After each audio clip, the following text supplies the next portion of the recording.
visual ប្រិយមិត្តទាំងអស់គ្នាចំពោះវីដេអូថ្ងៃនេះផងដែរខ្ញុំចង់បង្ហាញអ្នកគ្នាអំពីការ backup និង recovery Windows Server របស់អ្នកគ្នាព្រោះនៅតាមស្ថាប័ននីមួយៗបើយើងធ្វើការជា IT support យើងត្រូវចេះ backup Windows Server ព្រោះ backup ហ្នឹងចំពោះតាមស្ថាប័ននីមួយៗគេអាសា backup ណាគឺស្ថាប័នខ្លះពីមួយថ្ងៃ backup តែ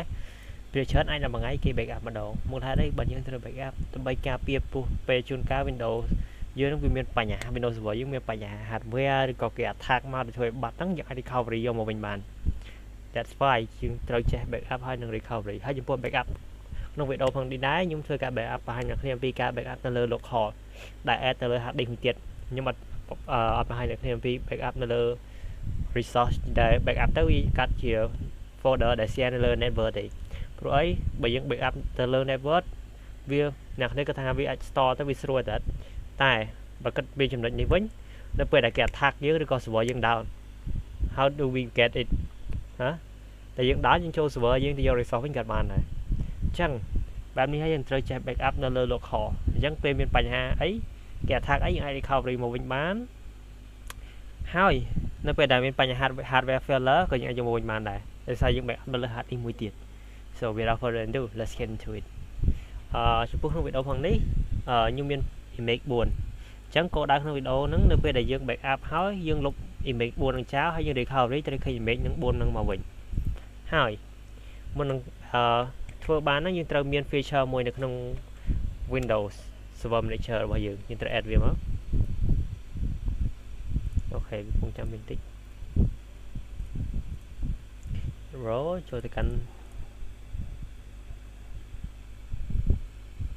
ហើយយើងចូលទៅមួយទៀតហើយរកពាក្យថា Windows Server Backup ហើយយើងត្រូវ add hard disk មួយទៀតអ្នកគ្នាត្រូវ add hard disk មួយទៀតព្រោះយើង backup ហ្នឹងយើងប្រាប់ backup local ហ្នឹងដើម្បី backup ទៅលើ hard disk មួយទៀតចូល SATA ហើយយើងយកពី56ហើយសួរអស់គ្នាអូខេ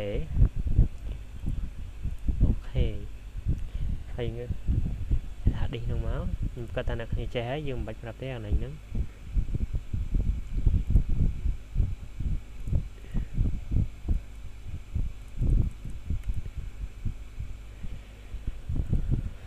អូខេឥ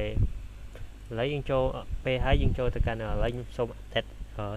update មួយសិនខ្លាចទៅដល់វា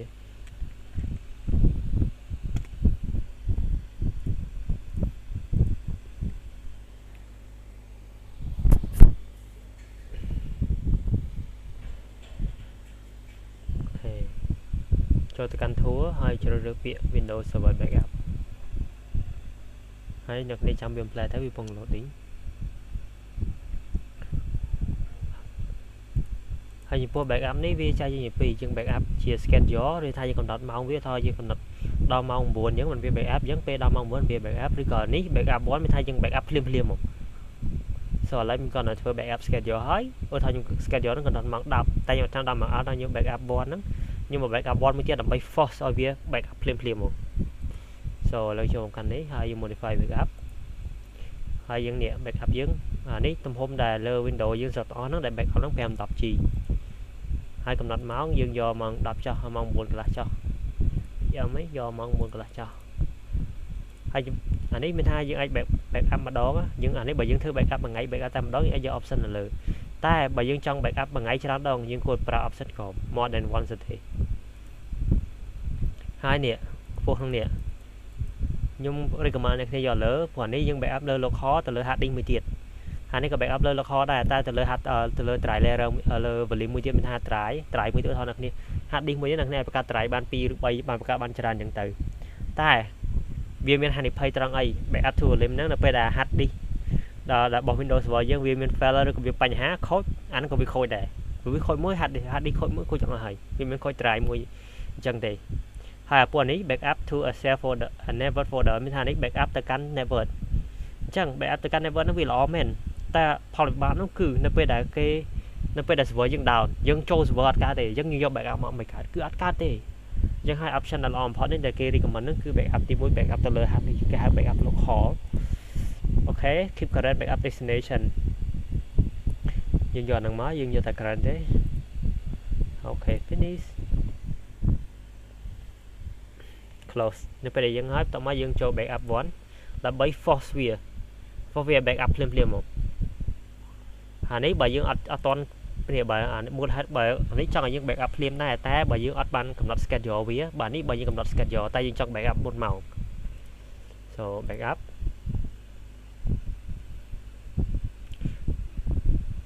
Store location អូខេវាមានបញ្ហាអី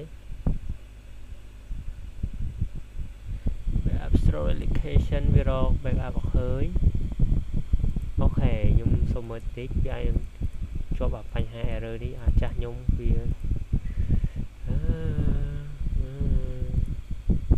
សុំ backup ផ្សារទៀត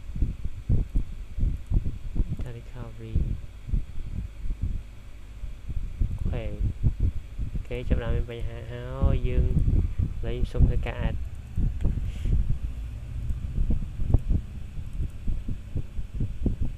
អូខេវាមានបញ្ហាអីទេអីវាត្រូវនេះឥឡូវបើយើងយក different option វិញ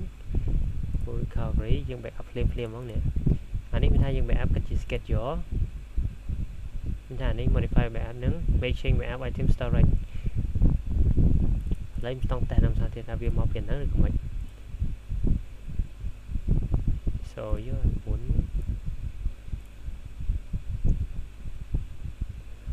មក backup destination show all available នេះភាសានេះ keep current នេះវាយកអាចាស់ខ្ញុំភាសាខ្ញុំ backup ភាសាចូលយើង add មក backup destination មកហើយយើងយក show all available hard disk យកអានេះតែខ្ញុំ add ទៅមិញ256ហើយយើង select ចូលវា next អូខេ finish មូលហេតុមិញដែលយើង error នៅសារខ្ញុំយក keep current មានថាខ្ញុំសាក់ backup ភាសានេះការងារយើងធ្វើពីមុននេះវា backup ភាសាចូលយើងចូល backup one drive មកហើយយក option លើដែរ backup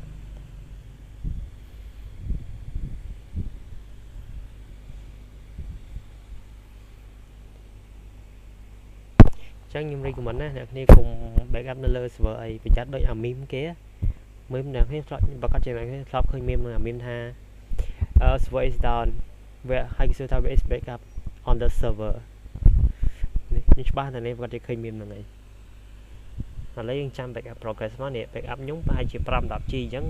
ចាំវារហូតនេះពី0នេះរហូតដល់ 5-10G បានមានថាយើង backup success អូខេអញ្ចឹងបន្ទាប់ពីយើង backup ហើយយើងធ្វើការ recovery វាអញ្ចឹងដើម្បីធ្វើការ recovery វាយើងត្រូវលុបរូប4នេះចោលដើម្បីថាយើង recovery ទៅវាមកវិញអត់ so ដើម្បី recovery វាហ្នឹងយើងចូលទៅ Windows Tool អញ្ចឹងដើម្បីបន្ទប់ Windows Tool បានអ្នកគ្នាអាច restart ហើយ shift តែចំពោះ Windows ចុច shift ហើយ restart ចំពោះ Windows Server ខ្ញុំមិនដឹងថាវាដើរឬអត់ទេតែយើងមានវិធីសាស្ត្រមួយទៀតបើអ្នកគ្នា boot flash boot Windows Server មួយទៀតមកហើយអ្នកគ្នាចូលទៅ boot Windows ឥឡូវអ្នកគ្នាត្រូវ boot Windows Server boot ប្រើ Rufus boot Windows Server មួយមកតែចំពោះក្នុង VMware នេះខ្ញុំអត់ត្រូវការ boot ទេខ្ញុំគ្រាន់តែchange វាខ្ញុំចូលទៅ UEFI ឈប់ខ្ញុំ shut down សិនខ្ញុំ change វាទៅក្នុង VMware ខ្ញុំសិនឲ្យវាជា run CD ROM ហ្នឹងទៅលើវិញដើម្បីចូលទៅកន្លែង boot ហ្នឹងបាទអ្នកគ្នាចំពោះលើម៉ាស៊ីនប៉ាត់យើងគ្រាន់តែ boot ប្រើ boot flash មួយមកអូខេអញ្ចឹងខ្ញុំធ្វើការចូល change ទៅintercept ហើយខ្ញុំ configure boot option អ្នកគ្នាអាចធ្វើអញ្ចឹងក៏បានឬក៏អ្នកគ្នាអាចធ្វើអញ្ចឹងក៏បានអ្នកគ្នាអាចនេះអ្នកគ្នាអាច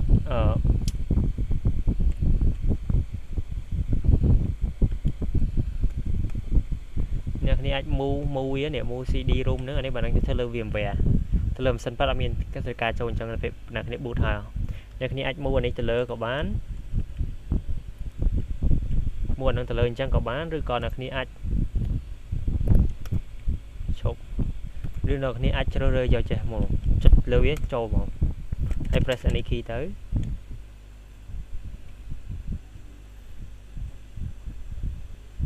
ហើយចាំវាផ្លែវានឹង boot ចូលទៅកាន់ setup ពេល setup ហ្នឹងចូលទៅកាន់ Windows Tool ដើម្បី recovery វាអូខេយើងចុច next ហើយយើងទៅ preview version នេះអ្នកគ្នាជ្រើសរើស repair your computer មក ហើយយើងជ្រើសយកtroubleshoot ហើយយើងយក system email recovery នេះ Windows Server ហើយនេះវាឃើញមកហើយយើង select next យើងបាច់នេះ format repeat យើងបាច់ទេអាហ្នឹងយើងទុកវា default យើងបាច់ format វាអានេះយើងវាសួរយើង install តារាតែយើងបាច់ install មួយទៅពេលយើង restore វាមកវិញហើយ next finish យប់ហើយអ្នកគ្នាចាំវាជោគជ័យទៅពេលវាដើរចប់យើងចូលទៅមើលបងប្អូនថាយើងអាច restore បានអត់យើងទៅពេលដែលគ្នាវា recovery ជោគជ័យយើង restart វាមកហើយយើងចូលទៅមើលបងប្អូនថាវាយើងពិតជាយើង recovery វាបានវិញឬអត់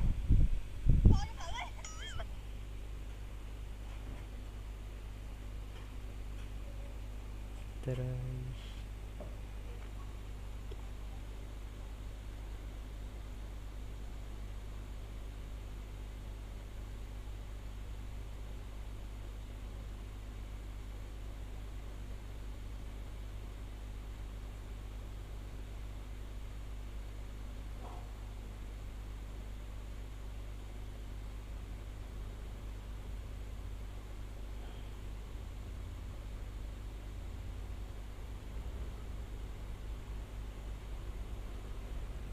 ឡូវចាំវា plan ទៅពេលវាចូលទៅយើងអាចដឹងច្បាស់ថាតើ recovery មិញហ្នឹងយើងពិតជា recovery បានមិញឬក៏អត់ so the movement is true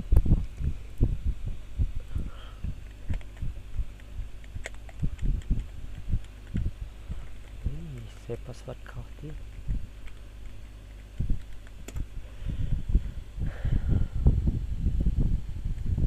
នេះមកវិញណាគ្នា